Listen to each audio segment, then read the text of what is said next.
नमस्कार दोस्तों, आप सभी का स्वागत और अभिनंदन आपके अपने इस YouTube channel Alia exam quiz में।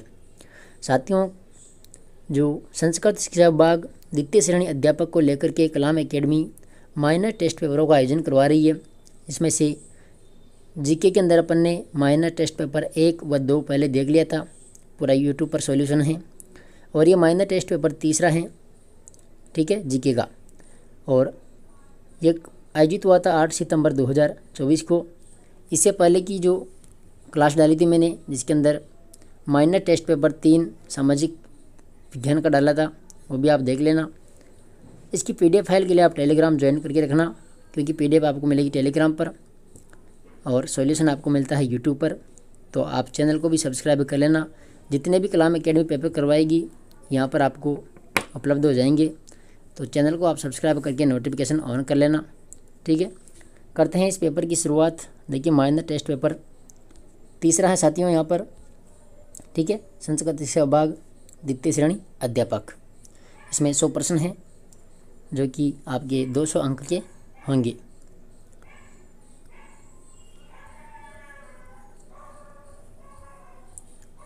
देखिए, इसका पहला जो प्रश्न है साथियों, इसमें एक तरफ मेला दिया हुआ है और एक तरफ है स्थान, ठीक है।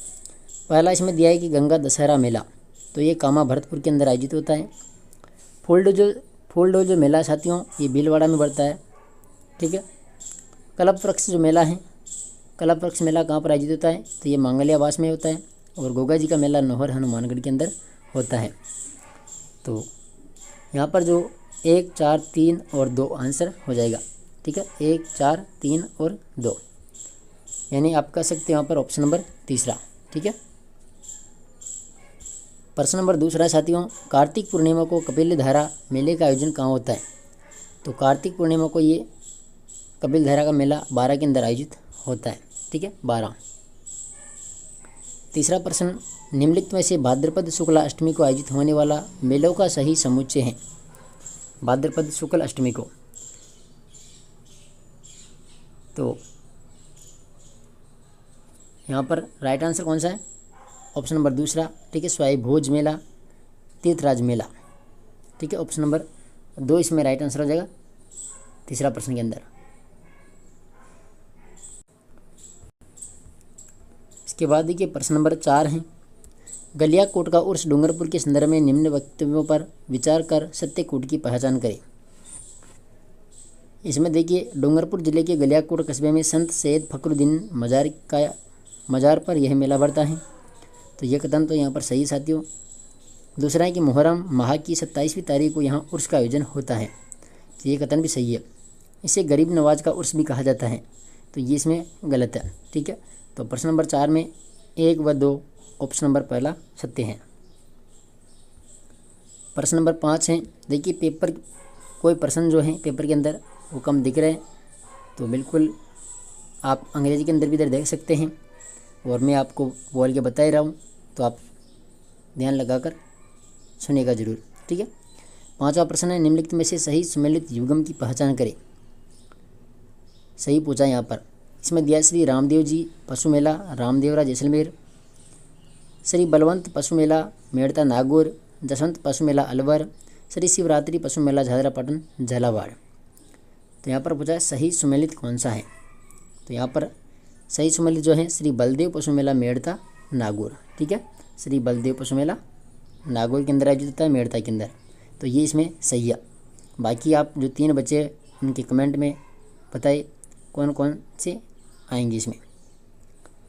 चलिए 6वां प्रश्न, ऊँट महोत्सव आयोजित किया जाता है, तो ऊँट महोत्सव जो है ये जनवरी माह में आयोजित होता है, ठीक है। 7वां प्रश्न है, झूलेलाल जी के जन्मोत्सव के रूप में मनाया जाता है, तो यहाँ पर चेटी चंडे मनाया जाता है। प्रश्न नंबर 8 है साथियों, निर्जला एकादशी का त्यौहार कब मनाया जाता है, तो ज्येष्ठ शुक्ल एकादशी को निर्जला एकादशी का त्यौहार मनाया जाता है। प्रश्न नंबर 9 है, निम्नलिखित में से सही सुमेलित युगम या युगमों से संबंधित उपयुक्त कूट का चयन करें। देखिए, आखा तीज वैशाख शुक्ल तृतीया को मनाई जाती है, सही कथन है। सातुड़ी तीज भाद्रपद शुक्ल तृतीया, तो ये शुक्ल नहीं यहाँ पर आएगी, कृष्ण तृतीया को, ठीक है। छोटी तीज श्रावण शुक्ल तृतीया, तो ये भी इसमें सही है, यानी 1 और 3 इसमें सही है। सातों तीज मनाते हैं भाद्रपद कृष्ण तृतीया को। 10वां प्रश्न है, कार्तिक माह में आने वाले निम्न त्योहारों का प्रारंभ से अंत के क्रम में व्यवस्थित कर उपयुक्त कूट का चुनाव करें। देखिए, सबसे पहले आता है धनतेरस का त्यौहार, ठीक है। इसके बाद में आती है दीपावली। दीपावली के बाद में आएगी भैया दूज, ठीक है, 3 नंबर पर। और 4 नंबर में आएगी देवउठनी ग्यारस, यानी तीसरा ऑप्शन इसका करेक्ट आंसर हो जाएगा। 11 नंबर प्रश्न है, निम्नलिखित में से किस मेले का आयोजन वर्ष में 2 बार नहीं होता है? दधिमाती माता मेला, शाकंभरी माता मेला, वीरात्रा माता मेला, खाटू श्याम जी का मेला। तो खाटू श्याम जी का मेला ये वर्ष में केवल एक ही बार आयोजित होता है, ठीक है। बाकी जो दिया हुआ है ये सभी के 2 बार आयोजित होते हैं मेले। 12 नंबर प्रश्न है, लालिया कालिया मेला कहाँ आयोजित होता है? तो ये अजमेर के अंदर होता है आयोजित लालिया कालिया का मेला। प्रश्न नंबर 13 है, निम्नलिखित में से सही सुमेलित नहीं है। देखिए, सेवड़िया पशु मेला रानीवाड़ा, जसनाथ जी मेला खत्रियासर, राम रावण मेला बड़ी सादड़ी, जौहर मेला झादरा पाटन। तो कौन सा सही सुमेलित नहीं है? देखिए, यहाँ पर जो जौहर मेला है, ठीक है, देखिए जौहर, तो ये झादरा पाटन में आयोजित नहीं होता है। ये कहाँ पर होता है? चित्तौड़गढ़ के अंदर, ठीक है। जौहर मेला चित्तौड़गढ़ में होता है। बाकी सेवड़िया पशु मेला रानीवाड़ा में होता है, जसनाथ जी का खत्रियासर में होता है, और राम रावण मेला बड़ी सादड़ी में होता है। तो यहाँ पर जो ऑप्शन नंबर 4 है ये गलत है, ठीक है। प्रश्न नंबर 14 है, निम्नलिखित में से किस मेले का आयोजन फाल्गुन शुक्ल पंचमी से फाल्गुन शुक्ल एकादशी तक किया जाता है? तो यहाँ पर जो राइट आंसर होगा 14 के अंदर हो जाएगा दादू जी का मेला, ठीक है, तीसरा ऑप्शन। प्रश्न नंबर 15 है, यहाँ पर देखिए मीरा महोत्सव है, चामुंडा माता का मेला है, दशहरा मेला, कोटा आदि किन माह में आयोजित किए जाते हैं? तो ये सभी जो मेले हैं साथियों ये आश्विन माह में आयोजित होते हैं, ठीक है, आश्विन में। 16 नंबर प्रश्न है, निम्नलिखित में से कौन सा युगम चैत्र माह के त्योहारों से संबंधित नहीं है? तो यहाँ पर जो राइट आंसर है सिंजारा, ठीक है। 16 के अंदर जाएगा ऑप्शन नंबर 3 सिंजारा और गणगौर, ठीक है। एक तो है सिंजारा और एक होता है गणगौर, ठीक है, ये दोनों। तो ये चैत्र माह में आयोजित नहीं होते हैं, ठीक है। 16 में ऑप्शन नंबर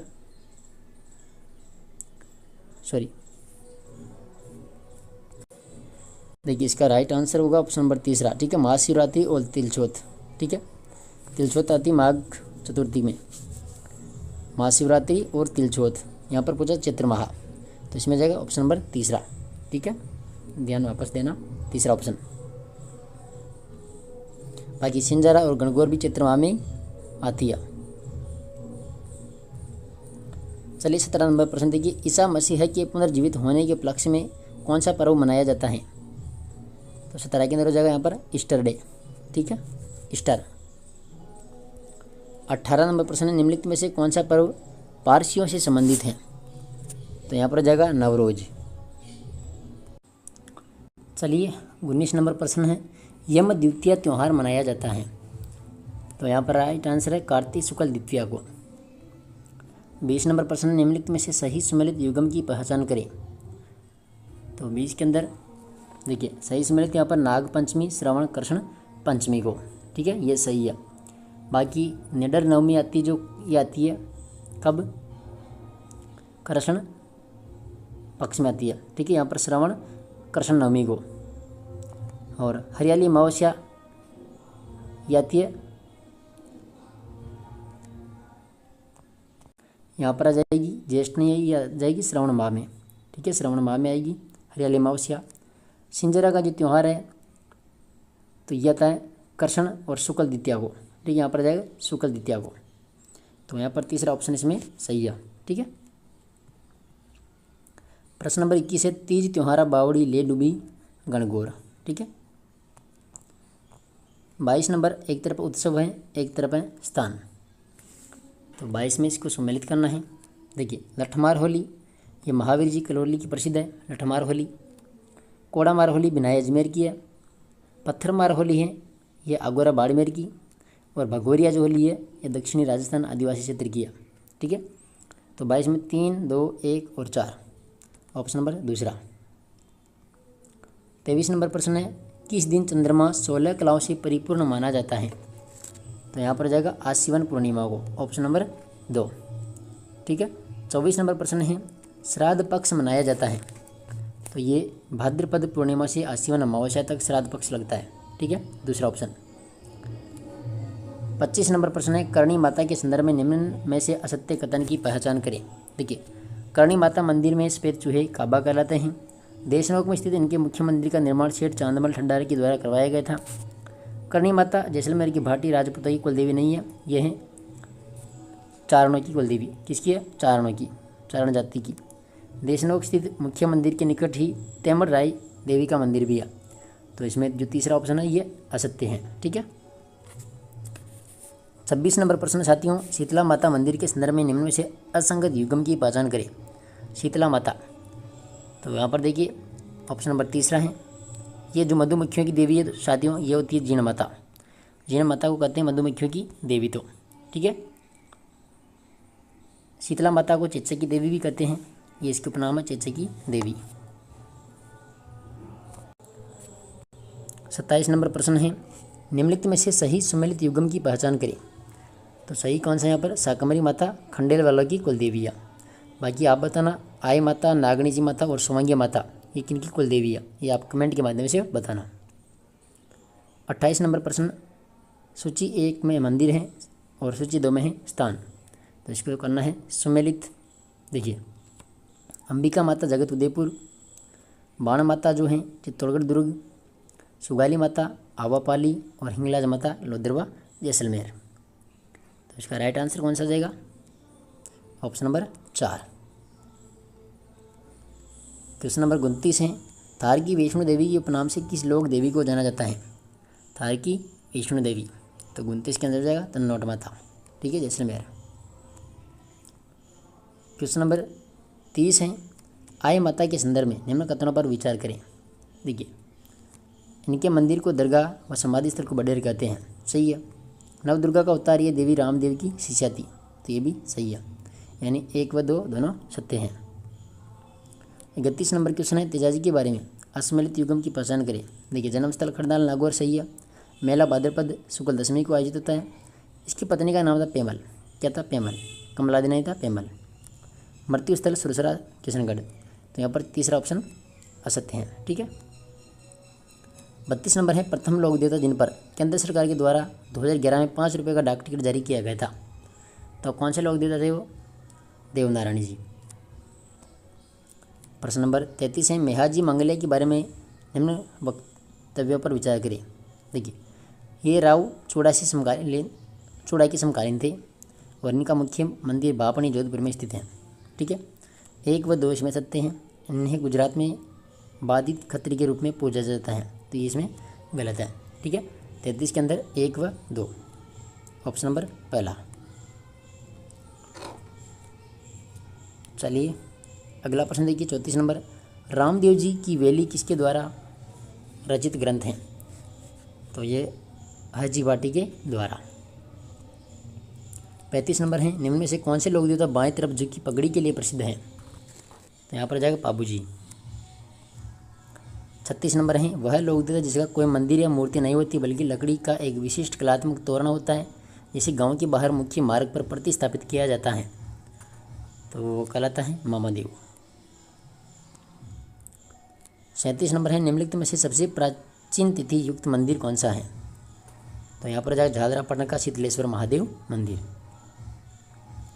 38 नंबर क्वेश्चन है, महामारू मंदिर स्थापत्य शैली के संबंध में सत्य कथन का चयन कीजिए।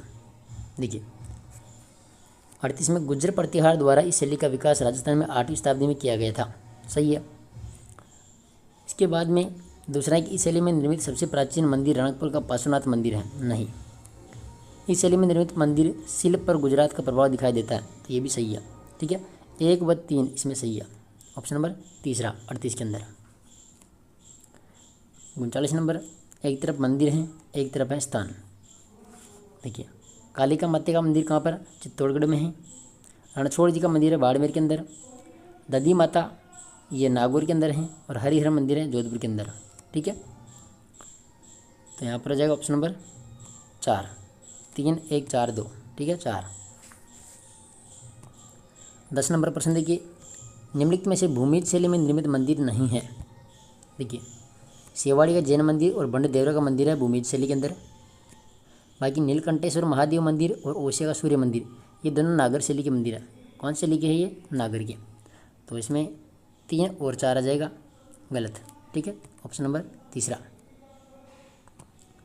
41 नंबर क्वेश्चन है, निम्नलिखित में से मंदिर तथा उसके स्थान के संबंध में असंगत युग्म का चयन करें। देखिए, महानालेश्वर मंदिर जोधपुर यही इसमें असंगत है। देखिए, एकलिंग जी उदयपुर के अंदर है। गंगा मंदिर है भरतपुर के अंदर। भारत देवरा शिव मंदिर है भीलवाड़ा के अंदर। आप बताइए कमेंट में कि जो महानालेश्वर मंदिर है ये कहाँ पर स्थित है। 42 नंबर है, गोपुरम आकृति के लिए प्रसिद्ध मंदिर कौन सा है? तो यहाँ पर जाएगा रंगनाथ मंदिर। 43 नंबर है, निम्नलिखित मंदिर तथा उसके निर्माता शासक के संबंध में सत्ययुगम का चयन कीजिए। सत्ययुगम कौन सा है 43 के अंदर? ऑप्शन नंबर तीसरा, गौरीबाई मंदिर शिव सिंह। ठीक है, या शिवनाथ सिंह भी बोल सकते हैं। तो इसमें ऑप्शन नंबर तीसरा ही सत्य है। 44 नंबर है, निम्नलिखित में से कौन सा मंदिर दिलवाड़ा मंदिर समूह की 5 मंदिर में शामिल नहीं है? तो कौन सा नहीं है? इसमें जाएगा ऋषभदेव मंदिर। बाकी लोण वसाई, चौमुखा और पीतधारी ये दिलवाड़ा मंदिर समूह में आता है। ठीक है, 45 नंबर क्वेश्चन है, निम्नलिखित में से असंगत युग्म का चयन कीजिए। देखिए, कौन सा यहाँ पर? वन दुर्ग, झालोर दुर्ग। ठीक है, पारिक दुर्ग जूनागढ़ दुर्ग सही है। पारिक में जाएगा जैसलमेर और उद्योग में जाएगा भैंसरोडगढ़। वन दुर्ग, झालोर दुर्ग ये इसमें ये क्या है? असंगत है। ठीक है, 46 नंबर क्वेश्चन है, चित्तौड़गढ़ में स्थित जैन कीर्ति स्तंभ के संबंध में निम्नलिखित कथनों पर विचार करते हुए सत्य कथन का चयन कीजिए। देखिए, यहाँ पर 46 में इसका निर्माण जैन व्यापारी जीजा शाह बगीरवाल ने 13वीं शताब्दी में करवाया था। यही इसमें सही है। यह इमारत जैन तीर्थकर पार्श्वनाथ को समर्पित नहीं है। ठीक है, चलिए इसमें जाएगा 1 46 के अंदर। 47 नंबर क्वेश्चन है, निम्नलिखित में से किन इमारतों का निर्माण कुंभलगढ़ दुर्ग के भीतर किया गया था?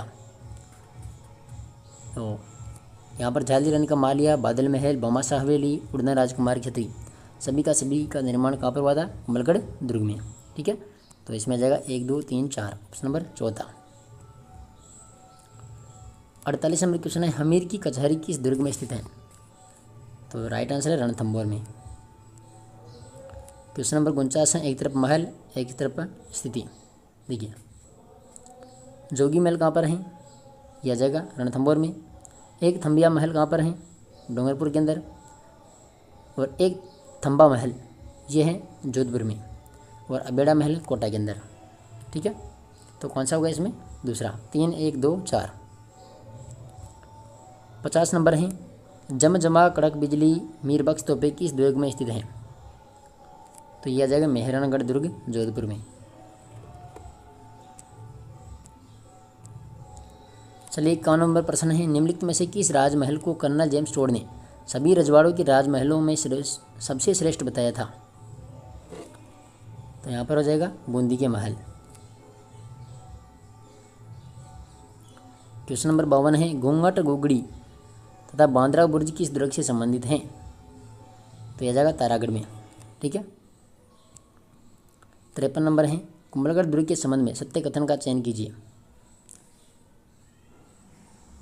इस दुर्ग का प्रारंभिक संस्थापक था मौर्य शासक संप्रति। इस दुर्ग में महाराणा प्रताप का जन्म हुआ था, राज्याभिषेक नहीं हुआ था। यहाँ पर जन्म हुआ था, राज्याभिषेक तो गोगुंदा में हुआ था। ठीक है, 19वीं शताब्दी में महाराणा फतेह सिंह ने इस किले का नवीनीकरण किया था, ये भी सही है। तो इसमें 1 और तीसरा सही है। ठीक है, ऑप्शन नंबर 3 राज्याभिषेक तो गोगुंदा में हुआ था। 54 नंबर है, निम्नलिखित में से चोखीलाओ महल कहाँ स्थित है? चोखीलाओ महल तो जोधपुर के अंदर है। 55 नंबर क्वेश्चन है, घाघरा दुर्ग के संदर्भ में निम्न कथनों पर विचार कीजिए। आइए करते हैं विचार। मोहम्मद खिलजी प्रथम ने इसका जो नाम है मुस्तफ़ाबाद रखा था, ठीक है। संत हमीदुद्दीन की दरगाह इस दुर्ग में स्थित है, तो ये भी सही है, 1 व 2 ऑप्शन नंबर तीसरा। चलिए आगे 56 नंबर है, परमारकालीन कीर्ति स्तंभ एवं दहियों की पोल किस दुर्ग में स्थित है? तो ये है जालोर दुर्ग में। 57 नंबर क्वेश्चन है, निम्नलिखित में से किस दुर्ग को भारत का सबसे पुराना दुर्ग माना जाता है? तो बड़नेर दुर्ग को। 58 नंबर क्वेश्चन है, निम्नलिखित में से किस दुर्ग में जिनभद्र सूरी ग्रंथ भंडार स्थित हैं? तो 58 के अंदर हो जाएगा जैसलमेर दुर्ग। क्वेश्चन नंबर 59 है, निम्नलिखित में से लोहागढ़ दुर्ग के संदर्भ में सत्य कथन का चयन कीजिए। देखिए, इसका निर्माण 1733 में महाराजा सूरजमल ने करवाया था। मिट्टी की बनी दोहरी प्राचीर के कारण इसे मिट्टी का दुर्ग भी कहते हैं, ये भी सही है। उत्तरी सीमा का प्रहरी दुर्ग, देखिए उत्तरी सीमा का जो प्रहरी दुर्ग है ये कहते हैं बटनेर दुर्ग को, ठीक है, बटनेर को। तो इसमें ये सत्य हैं, यानी 1 व 2 सत्य हैं, ऑप्शन नंबर पहला। 60 नंबर क्वेश्चन है, शेखावाटी का हवा महल कहाँ स्थित है? तो यहाँ पर राइट आंसर झुंझुनू के अंदर। क्वेश्चन नंबर 61 है, निम्नलिखित में से कौन सा अनुच्छेद राज्य मंत्री परिषद से संबंधित नहीं है? तो कौन सा नहीं है? अनुच्छेद 165। 63, 64 और 66 तो मंत्री परिषद से संबंधित है, ठीक है। 162 नंबर है, राज्य मंत्री परिषद के संबंध में निम्न कथनों पर विचार कीजिए। देखिए, किसी भी न्यायालय में यह जांच की जाएगी कि मंत्री परिषद ने राज्यपाल को सलाह दी अथवा नहीं दी, और यह दी तो क्या दी। तो यही इसमें सत्य है, ठीक है, मंत्री परिषद के बारे में। बाकी इस विधान में राज्यपाल के द्वारा मंत्री परिषद द्वारा दी गई सलाह को पुनर्विचार के लिए भेजने के संबंध में संवैधानिक प्रावधान है नहीं, इसमें आ जाएगा 1, ठीक है, केवल 1। क्वेश्चन नंबर 63 है, अनुच्छेद 164(2) के तहत राज्य मंत्री परिषद के सामूहिक उत्तरदायित्व से तात्पर्य है। तो इसमें राज्य मंत्री परिषद सामूहिक रूप से विधानसभा के प्रति उत्तरदायी होती है। विधानसभा मंत्री परिषद के खिलाफ अविश्वास प्रस्ताव पारित करती हैं तो सभी मंत्रियों को त्यागपत्र देना पड़ता है, और मंत्री परिषद के निर्णय सभी मंत्रियों को मानना बाध्यकारी होता है। यानी इसमें तीनों के तीनों जो कथन है ये सही है, ठीक है, 63 के अंदर। तो इसमें जाएगा ऑप्शन नंबर चौथा। क्वेश्चन नंबर 64 है, संविधान की किस अनुसूची के तहत राज्य में राज्यपाल के द्वारा मंत्री को पद एवं गोपनीयता की शपथ दिलाई जाती है? तो 33 अनुसूची में। क्वेश्चन नंबर 65 है, संसदीय सचिव अपना त्यागपत्र किसे सौंपता है? संसदीय सचिव जो है त्यागपत्र ये सौंपता है मुख्यमंत्री को। क्वेश्चन नंबर 66 है, मंत्रिमंडल की बैठक में केवल कैबिनेट मंत्री भाग लेते हैं। इसके बाद है क्वेश्चन नंबर 67 है, संसदीय सचिव के संदर्भ में असत्य कथन है। तो संसदीय सचिव की जो नियुक्ति है ये राज्यपाल नहीं करता है, यहाँ पर कौन करेगी? राज्य विधानमंडल, सॉरी प्रधानमंत्री, ठीक है, यहाँ पर प्रधानमंत्री करेगी, ठीक है, नियुक्ति। संसदीय सचिव मंत्रिपरिषद का हिस्सा नहीं होते हैं। मोहनलाल सुखाड़े के द्वारा 1967 में संसदीय सचिव के उदाहरणों को प्रारंभ किया गया और इन्हें राज्य मंत्री का दर्जा भी होता है। तो यहाँ पर ऑप्शन नंबर जो पहला है ये नियुक्ति कौन करेगा? प्रधानमंत्री। 68 नंबर क्वेश्चन है, विधानमंडलों के सदस्यों के लिए दल बदल संबंधी निर्भरता के प्रावधान किस संविधान संशोधन में किए गए? तो 68 में राइट आंसर क्या हो जाएगा? 52वां संविधान संशोधन। 69 नंबर क्वेश्चन है, मुख्यमंत्री के संदर्भ में निम्न कथनों पर विचार कीजिए। देखिए, शासन की समझ शक्तियाँ मुख्यमंत्री में निहित होती है। विधानमंडल के दोनों सदनों का सत्रावसान राज्यपाल मुख्यमंत्री की सलाह से करता है, और विधानसभा की कार्यसूची विधानसभा अध्यक्ष द्वारा मुख्यमंत्री की सलाह पर निश्चित की जाती है। तो इसमें भी तीनों सही है, ठीक है। 69 के अंदर हो जाएगा ऑप्शन नंबर 4। प्रश्न नंबर 70 है, कोई व्यक्ति विधानमंडल की सदस्यता ग्रहण किए बिना अधिकतम, यहाँ पर आ जाएगा 6 माह तक मुख्यमंत्री पद पर रह सकता है।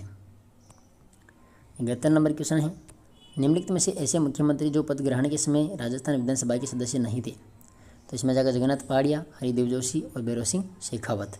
1, 2, 3 ये पद ग्रहण के समय राजस्थान विधानसभा के सदस्य नहीं थे।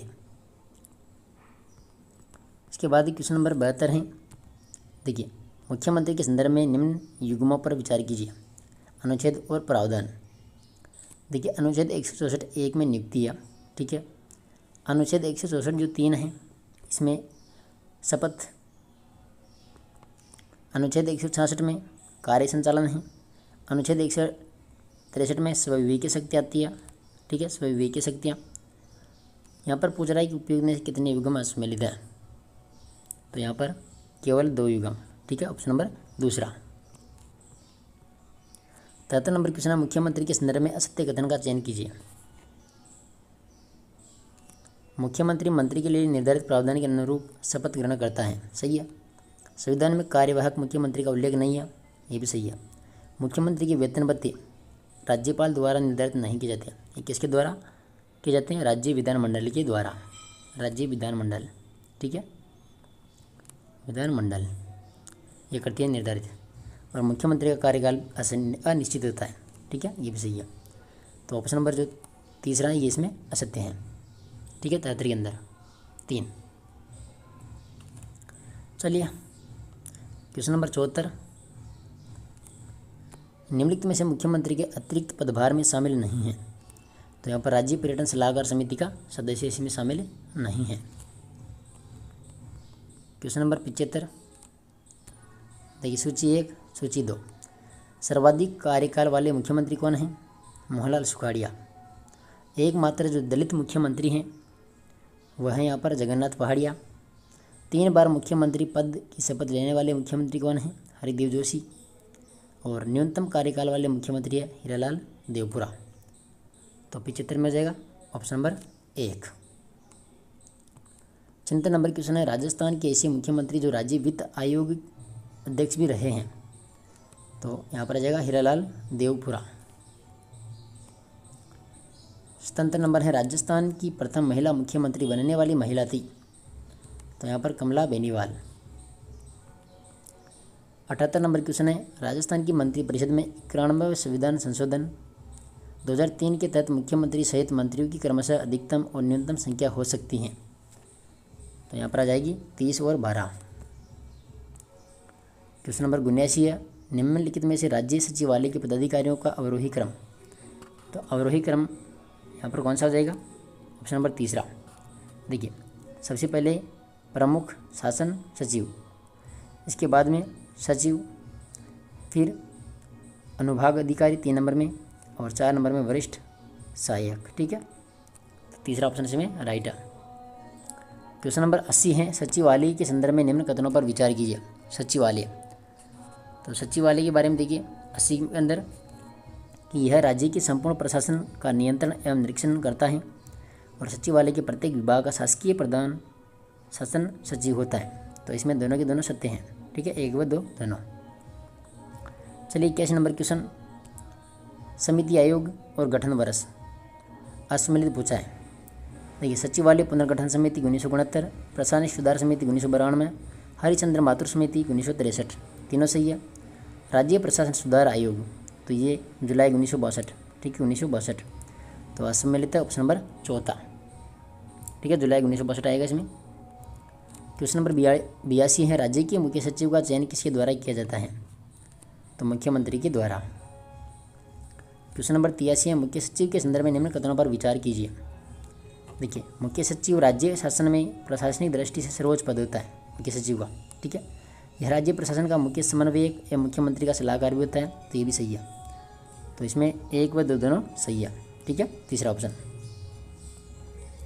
चलिए क्वेश्चन नंबर 84 है, राज्य के मुख्य सचिव को अवशिष्ट वसीयतदार कहा जाता है, क्योंकि वे सभी कार्य भी करता है जो विशिष्ट रूप से किसी सचिव को आवंटित नहीं किए जाते, इसलिए, ठीक है, दूसरा ऑप्शन।